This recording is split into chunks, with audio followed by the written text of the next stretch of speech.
Parable. Wisdom waits for those who listen. The inner citadel. Stop living for applause. Why do you check your phone again? Be honest. You posted that picture, that update, that thought, and now you're waiting. Waiting for the likes, the comments, the validation, that little hit of dopamine that tells you that you're good, that you're smart, that you matter. How much of your life is a performance? How much of what you do every single day is for an audience you don't even know? You dress for them. You speak for them. You create for them. And in return, they give you what? Temporary applause, their judgment, their criticism, and worst of all, their indifference. You have handed the keys to your self-worth to a faceless crowd. You have built a prison for yourself where the bars are made of other people's opinions. You are a slave to their approval, and it is time to break free. The parable of three villagers. The young seeker came to the wise old man, but not with a problem. He came with pride. In his hand, he held a piece of parchment, a beautiful detailed drawing of the very tree the wise man sat under. The seeker had worked on it for 3 days. His lines were clean, his shading soft. He was proud. "Master, look," the seeker said, his eyes bright. "I have made this." The old man took the drawing. He studied it quietly. "The lines are true, seeker. The work is good." The seeker felt a warm glow, but the approval of his master was not enough. He wanted more. "I will show the village," he declared, and with his drawing in hand, he ran down the path to the marketplace. 3 mirrors. The seeker arrived at the busy market, holding his drawing high. He spotted the first villager, a kind woman known for her gentle words. He held out the drawing to her. "Please, what do you think of my work?" The woman gasped, her hands flying to her heart. "Oh, it is magnificent, the most beautiful drawing I have ever seen. You are a true artist, a genius." The seeker's heart soared. He felt like a giant. He was a genius. Puffed with pride, he spotted the second villager, a stern-looking merchant known for harsh criticisms. "He will surely see my talent," the seeker thought. He held the drawing out to the merchant. "Sir, what is your opinion of my work?" The merchant scowled, grabbing the parchment. "The perspective is all wrong. The leaves are the wrong color, and the tree trunk is far too thick.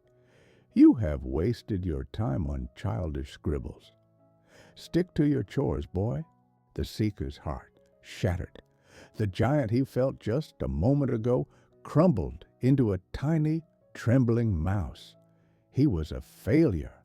Confused, hurt, and desperate, he saw the third villager, a busy woman carrying a basket of bread. He timidly held out his drawing. "Madam, what do you think?" The woman glanced at it without stopping. "Oh, that's nice," she said, and immediately turned her attention to a vendor selling apples. She was completely, totally indifferent.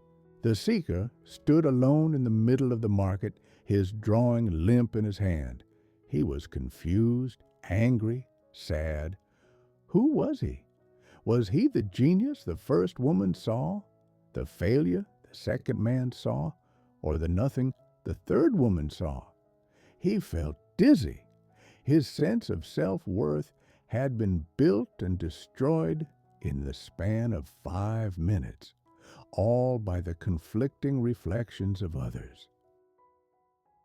The mirror and the book. He returned to the wise old man, his eyes filled with tears of frustration. "Master," he whispered, his voice broken, "I don't understand. I showed them my work. One said I was a genius. One said I was a failure. One did not care at all." He looked at the old man, his face pleading, "Who am I, master? Which one is true? Their opinions are tearing me apart. I feel worthless." The old man did not answer. He simply reached into his robe and pulled out two objects. In one hand, he held a small polished mirror.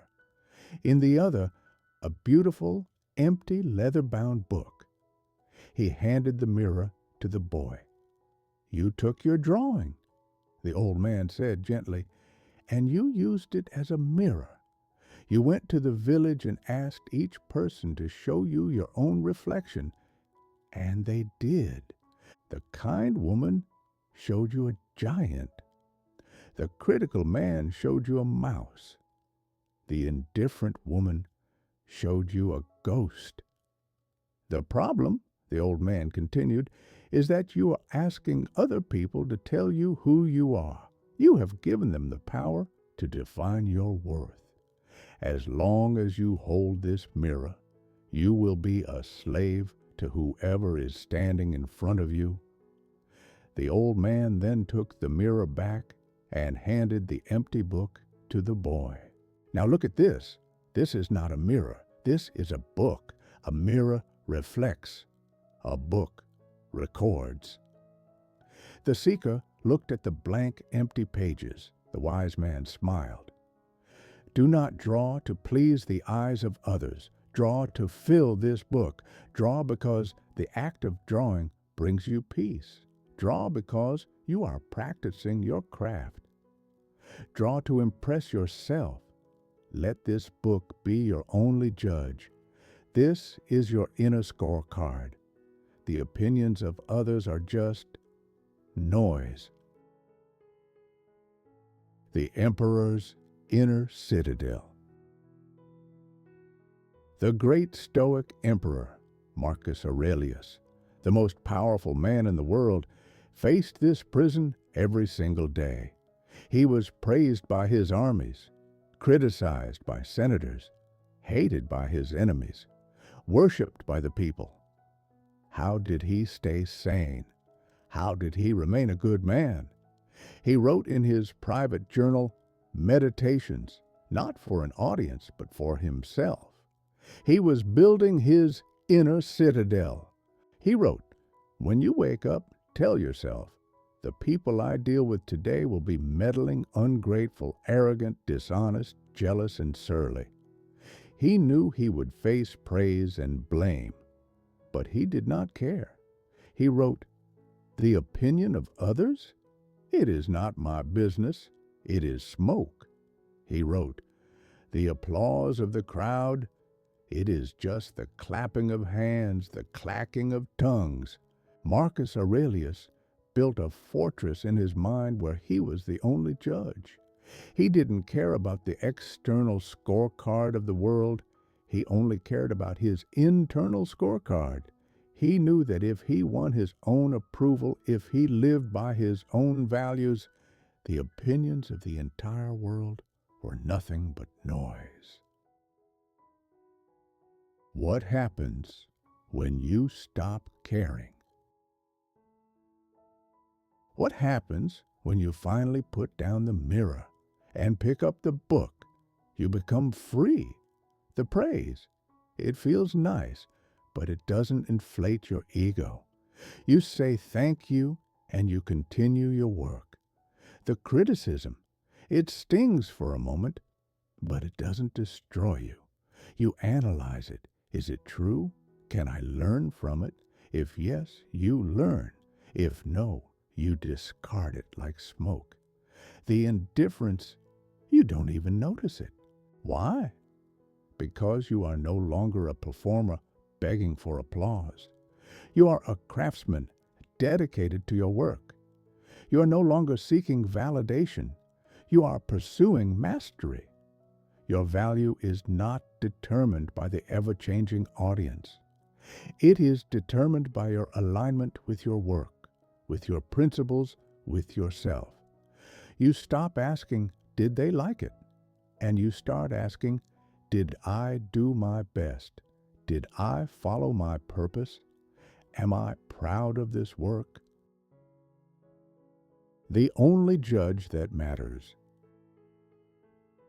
The world will always have opinions. They will praise you one day and crucify you the next. They will call you a genius and a fool in the same breath. They will love you, hate you, and forget you, all within a week. Let them. Their noise has no power unless you give it. Your worth is not up for vote. It is not determined by majority opinion. It is not found in the reflection of 1,000 strangers' eyes. Your worth is determined by one person and one person only, you. Your vow. It is time to stop being a mirror, shattered and reformed by every person you meet. It is time to become the book, the judge, the jury, and the sole recorder of your own worth. The world will always have an opinion. Let them talk.